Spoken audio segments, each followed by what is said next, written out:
Hoy día les vengo a hablar sobre una publicación que sacamos en Ecuador con la Fundación Ecuador Libre hace pocos días. Y para llegar a explicarles qué es lo que hicimos y contarles un poco sobre la historia y la realidad ecuatoriana, y sobre todo les quiero dejar una moraleja fundamental, ¿no? Que la historia importa y nuestro conocimiento de la historia importa. Ya veremos por qué, pero la historia es mucho más importante de lo que creemos. Yo cuando me gradué de la universidad, ya tenía 23 o 24 años, en el 2004, soy más viejo de lo que parezco, me fui para España. Y me acuerdo que cuando estaba en el aeropuerto, compré un librito con un título muy simple que se llamaba Breve Historia Económica del Ecuador, escrito por un intelectual ecuatoriano que se llama Alberto Acosta. Alberto Acosta era un intelectual socialista, pero el libro se vendía a sí mismo como la breve historia económica del Ecuador. No te decía si era la visión socialista, la liberal o lo que sea, sino como los hechos tal cual. Y yo me acuerdo que leí este libro, yo era muy ignorante de la historia económica de mi país, y en ese libro te relataba un mundo, o una historia, era un relato, en el que casi todos los males del Ecuador se debían a una supuesta larga noche neoliberal, a la liberalización de la economía, a la libertad económica supuestamente ocurrida durante los 90, vamos a ver, que casi trajo el caos al Ecuador y tuvimos un gran colapso en el año 99, del cual vamos a hablar, que dejó en la pobreza a millones de ecuatorianos y tuvieron que emigrar, también vamos a hablar de eso. Y claro, yo, un joven estudiante que se iba por una beca a hacer su masterado, luego hice un doctorado, me quedé impactado por eso y dije, bueno, la libertad económica es muy mala, porque yo creo que nuestra proyección moral, cuando nosotros defendemos un sistema que produce pobreza y miseria, es malo, moralmente es malo. Yo creo que nadie aquí defendería un sistema que empobrece a la gente, ¿o sí? Nadie aquí defendería un sistema que crea pobreza, que manda gente al exilio. Y esa fue mi visión de lo que pasó en Ecuador durante muchos años. Luego llego, hago mi doctorado y me doy cuenta que gran parte de las fuentes era un tema sobre la historia del derecho internacional y estaba muy vinculado a las teorías económicas, a la historia del pensamiento económico y filosófico. Me doy cuenta que los principales pensadores contemporáneos, es decir, los pensadores de los que se nutren en las universidades de élite de Estados Unidos, también te contaban una historia parecida a nivel internacional, ¿no? Porque son pensadores como Edward Carr, son pensadores como Michael Polanyi, son pensadores como unos dos o tres más, que son, por decir una palabra, el mainstream de la historia económica en las universidades como Yale, Harvard, y te contaban muchas historias como la leyenda del capitalismo salvaje en el siglo XIX y muchas cosas. Luego de eso, yo me topé con algo que ustedes conocen aquí y que yo no tuve la suerte de estudiar en mi universidad, que era la escuela austriaca, que yo la llamo no de economía, sino de filosofía social.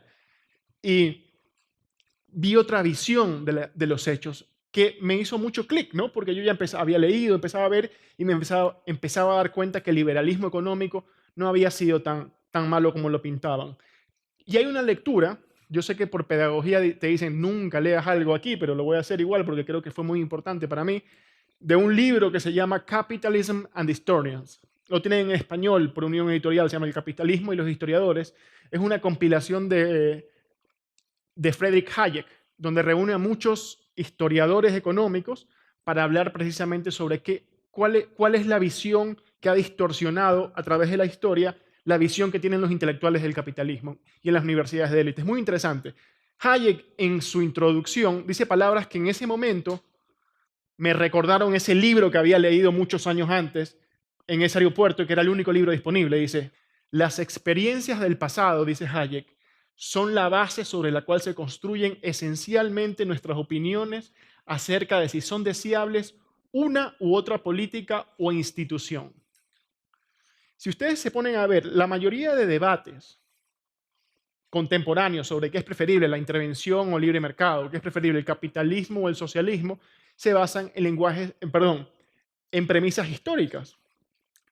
Cuando se ponen un poquito nerds y se ponen a hablar de historia, lo primero que te va a sacar el socialista te va a hablar del capitalismo salvaje del siglo XIX.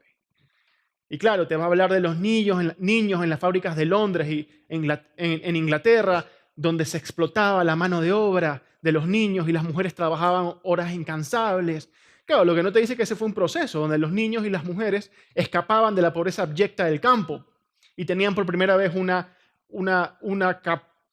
posibilidad de acceder a una clase media que antes era imposible para ellos pensar. En el campo, cuando había malas cosechas, se morían todos. Tenían más niños porque que los niños no trabajen era simplemente un lujo que no se podían pegar porque necesitaban que ayuden por las cosechas y todo eso. Y el capitalismo en el siglo XIX precisamente hizo lo contrario. Hizo que por primera vez padres tengan suficiente dinero para mandar a sus hijos al colegio. Pero eso, bueno, es una historia que no me voy a meter ahora. Lo mismo con la Gran Depresión de 1930. Bob Hicks ha venido mucho a esta universidad. En 1930 hubo la depresión, el colapso bursátil en Estados Unidos, que causó una depresión muy grande durante la década de los 30. Y ustedes van a ver mucha literatura que les va a decir que eso fue el colapso del capitalismo, el libre mercado, cuando es todo lo contrario. Les recomiendo un libro de Robert Hicks, que es muy bueno. El colapso financiero de 2007, bla, bla, bla. La mayoría de la academia del socialismo, de la producción académica del socialismo, se basa en estos mitos históricos. Y Ecuador no es la excepción a esa regla. ¿Ustedes saben quién es Rafael Correa? ¿Han escuchado hablar de él? Rafael Correa fue el presidente del Ecuador de 2007 a 2017. 10 años. Fue un líder de la izquierda chavista del socialismo del siglo XXI que cambió mucho el Ecuador, que coincidió justo con un auge petrolero y fue un proyecto que impuso una visión estatista basada en una visión directamente socialista o manifiestamente socialista, y uno de sus principales mitos con el cual lograron justificar retóricamente la imposición de estos nuevos sistemas del chavismo, del socialismo del siglo XXI, era el mito de la larga noche neoliberal. Ellos venían a salvar al Ecuador de un largo oscurantismo del liberalismo económico, de años y años donde el capital, decían ellos, estaba por encima del ser humano y donde nos habíamos entregado a Estados Unidos, al imperialismo, a los tratados de libre comercio, a las empresas, y la población había sido condenada a la pobreza.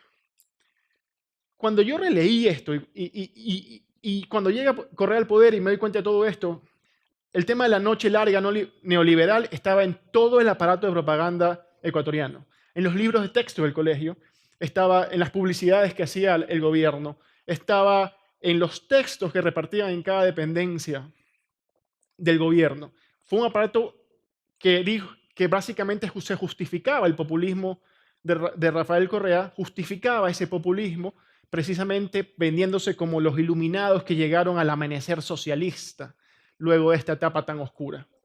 Y ahí fue cuando yo me puse a investigar y descubrí muchas cosas interesantes de las cuales hablo en este libro, que se llama Noche Larga, pero no liberal, la realidad detrás del mito populista, que sacamos hace pocos meses con la universidad, con Ecuador Libre, que es el think tank que promueve ideas liberales y el cual tengo el orgullo de dirigir en Ecuador. Y ahí, investigando para esto, me di cuenta que había la necesidad de que esos chicos, como ustedes, ecuatorianos, que se vayan al extranjero y como yo compren un libro de historia económica del Ecuador, no tengan solamente la versión del socialismo, sino que tengan una versión más realista de esos hechos. Y vi un vacío tremendo, porque ustedes saben que las ideas del socialismo han sido defendidas tradicionalmente por los académicos. Los académicos se han preocupado por hacer ese tipo de estudios como el libro que yo me llevé en el 2004. Pero del lado liberal, si bien se han defendido las ideas correctas, en países como Ecuador ha habido pocos académicos que se hayan dedicado a ver esto. Entonces, la idea de este libro es explicarle a la juventud las cosas como fueron y no como pretendió contarlas un sistema de propaganda como el correísta. Y de eso les vengo a hablar. Les voy a hablar rápidamente de la tesis que defiendo en el libro, que es: el Ecuador no solo que el colapso económico de finales de los 90 no se debe a reformas neoliberales, sino que esas reformas jamás se llevaron a cabo.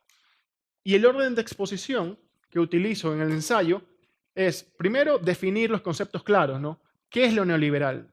En segunda parte voy a contar la historia de lo que sucedió en Ecuador durante esos años previos a Rafael Correa y que en cierta medida refleja la historia de Latinoamérica entera con ciertos matices.